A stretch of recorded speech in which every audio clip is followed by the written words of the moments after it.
This guy's great. You're going to absolutely love him, ladies and gentlemen. Good friend of mine and a brilliant comic. Let's get that round of applause going at the back of the ring. Let's bring it forward. Let's get some magic going here. Please welcome to the stage, Cormac. Thank you very much, sir. Cheers. Thank you. Okay, quick favour. You can all hear me okay, yeah? Yeah. Quick favour, on the count of 3, you all just cheer. 1, 2, 3.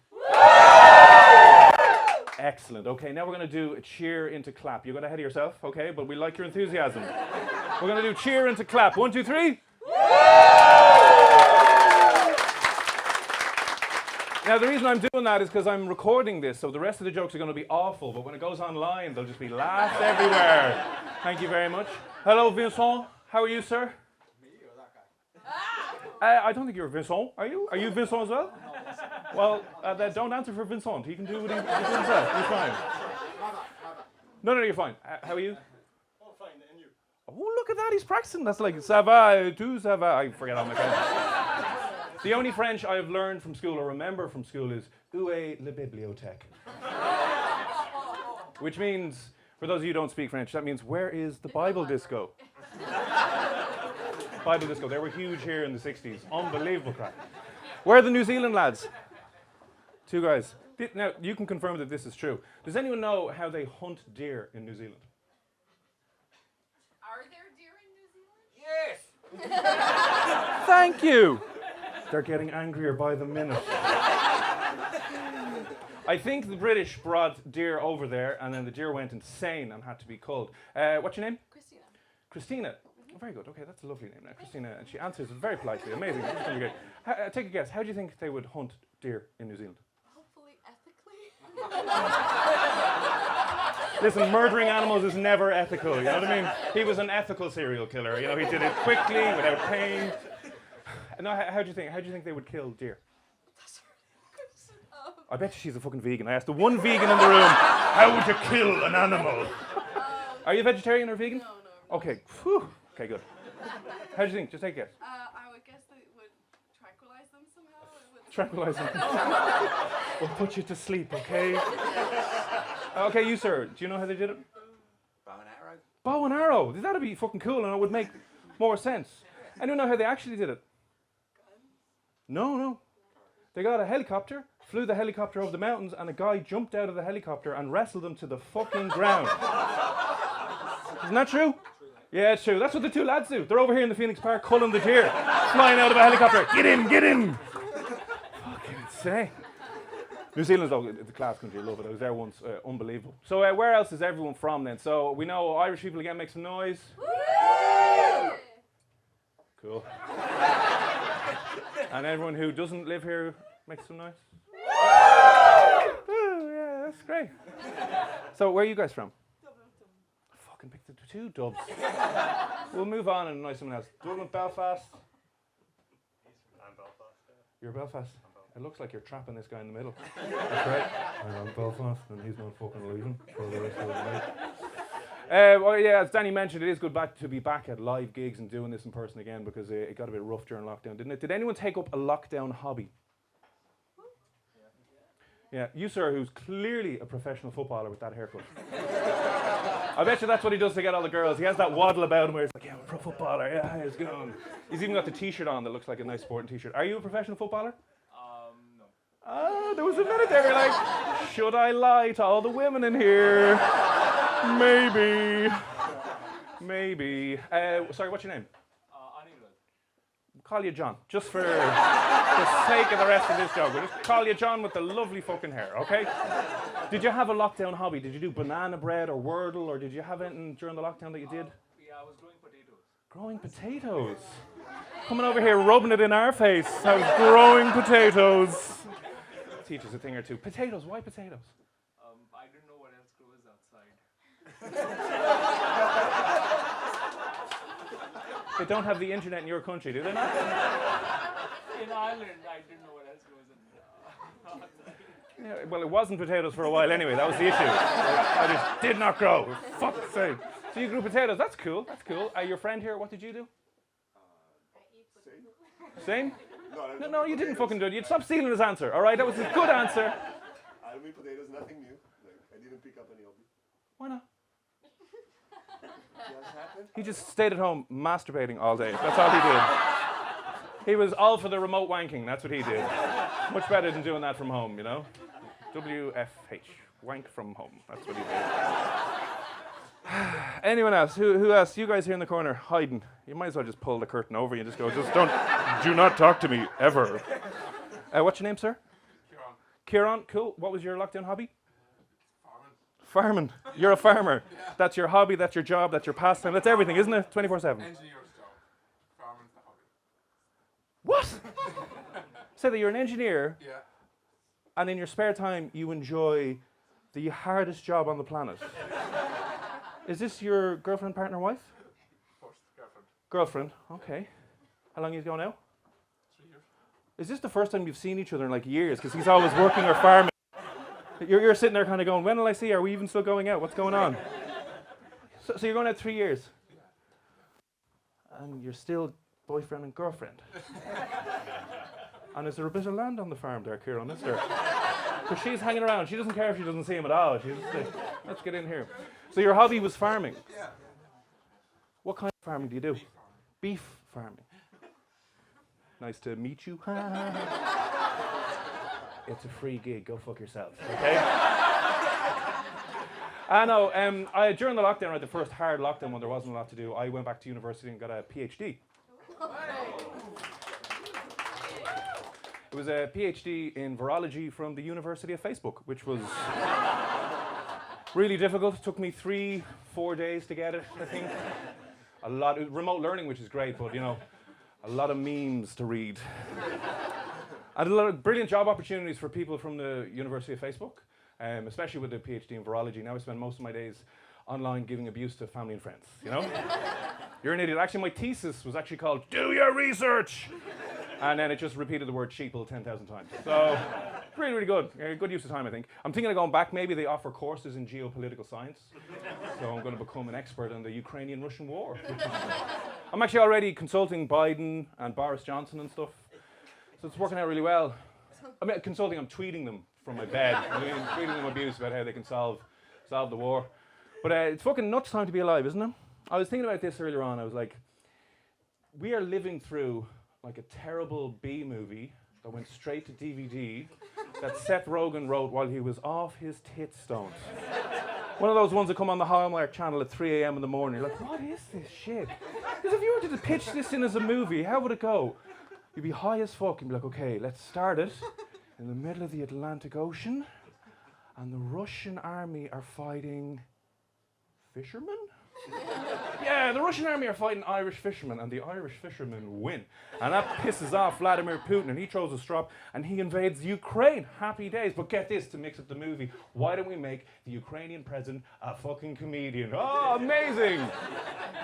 And then at the same time, the Americans invent time travel and bring their entire society back to 1973. And you're like, what the fuck is going on?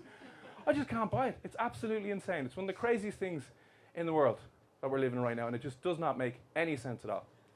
And then you have Zelensky. Are we all fans of President Zelensky?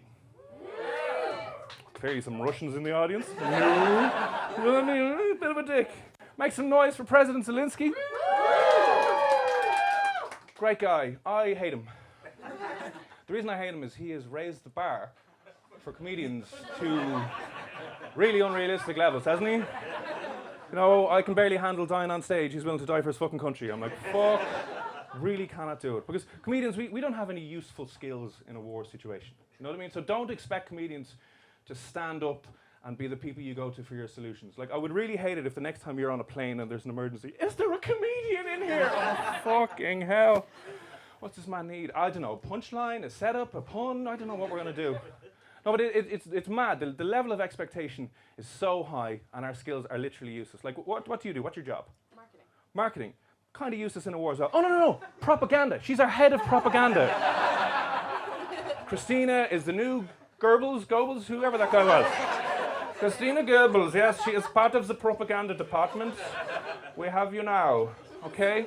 We have a farmer, you can make the food for the war, keep all the soldiers fed, happy days. We've our 2 New Zealand men who can jump out of helicopters and kill beasts, that's what they do. Professional footballer, what do you do? I'm a product manager. You're a product manager. We'll get you a job soon. We'll come back to it, right? Can you guys make bombs? I'm sorry, I'm not saying that because they're from Belfast. That's very, whoa. I heard they do physics. That was such a racist thing to say, wasn't it? Okay, they can make bombs, or they can at least knit the balaclavas, so, you know, when it gets cold in the war, we can sort that out. What do you do, sir? Tech. Just engineer. Just engineering, just tech. That's a bit more specific. Software engineer. Software engineering. He could hack our enemies' surveillance systems. So we've got our propaganda department, we've got our hackers, because it's a new age war, it's all online. Our farmers are fed. The Belfast lads are being left alone for the rest of the night, all right? And the New Zealand lads are ready. I mean, like, what do we do in a wartime situation? What do comedians do? We've set up a podcast. It's kind of it, and that's about it, you know? Because I'm trying to figure out as well how we could be more useful in a wartime situation, but 100%, we're not.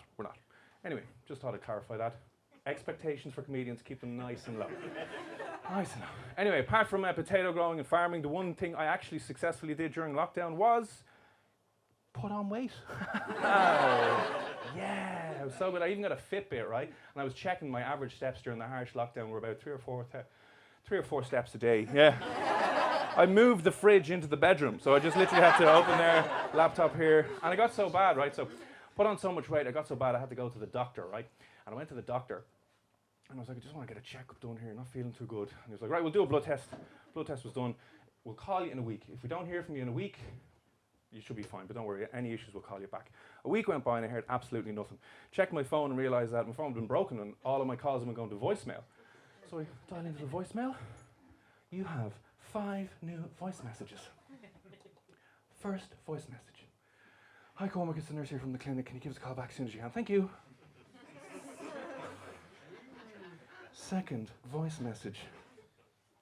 Hi Cormac, it's the nurse here from the clinic again. Can you please call us back as soon as you can? Third voice message. Cormac, if by any chance you're alive,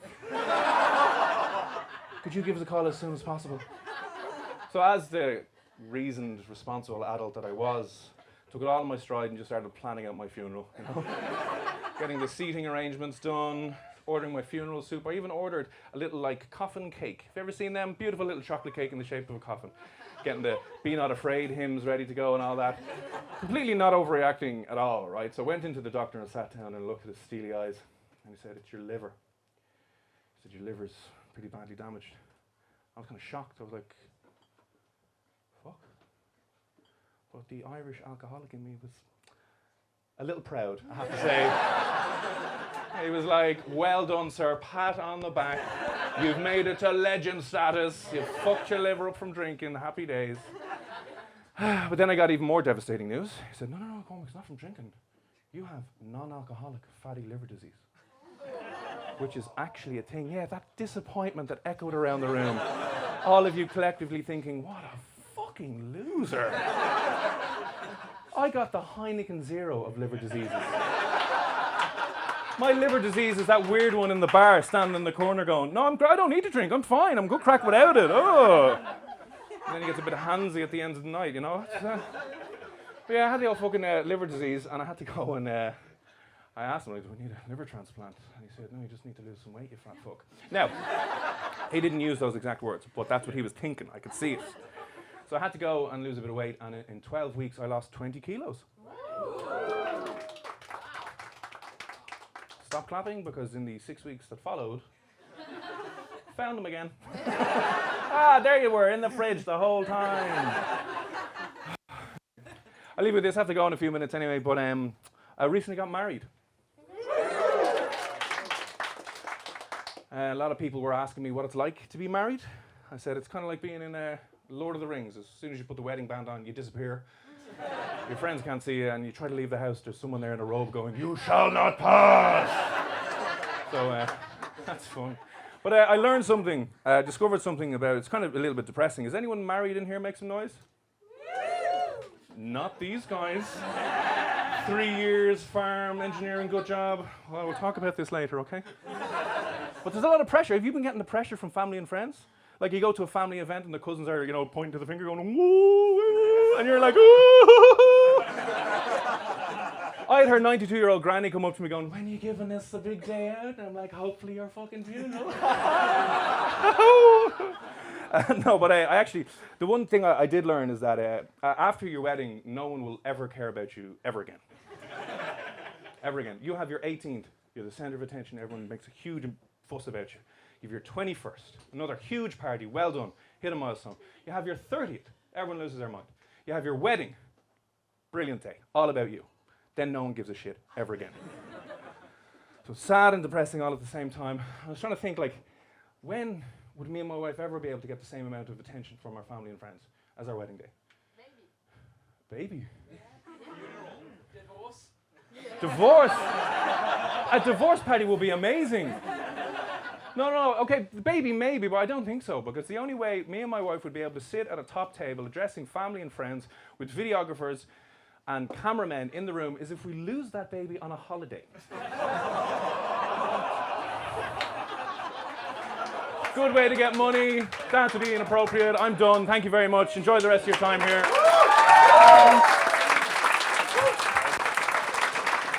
Excellent. Give it up for Cormac Moore. Good job, man. Cheers, man. Thank you. For those of you not from Ireland, definitely give Cormac a follow on social media. You can find him through the Comedy Crunch. He actually went viral a couple of times during the lockdown for singing a